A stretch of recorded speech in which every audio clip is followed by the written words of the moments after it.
এই কি হচ্ছে তোদের দুজনের? পানি পানি হোলি তো চলে গেছে, এখনো হোলি খেলছিস? এটা হচ্ছে নিউ হোলি জ্বালাচ্ছি বাবা জ্বালাতে হচ্ছে। তোকে মেরা দেবো, তুই যা ওদিকে চান কর, তোকে জল আনতে হবে না, যা না তুই যা। আরে একবার না আর একবারে নয়, আরেকবার কি হয়? না দাদা যা না, দেবে এক খেদারি আরেকবার কি? না। জল নিয়ে আসছে জল। এটা আবার কিরম করেছ? এত বড় আধুমড়ে ছেলে মেয়ে এখন ফিচকিরি দিয়ে রং খেলছে, এদের বয়স এখন ফিচকিরি দিয়ে রং খেলার?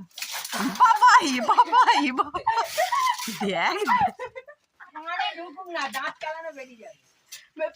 কি ওটা কি হচ্ছে দুজনের, এটা কি হচ্ছে কি? বাবাই বাবাই বাবা,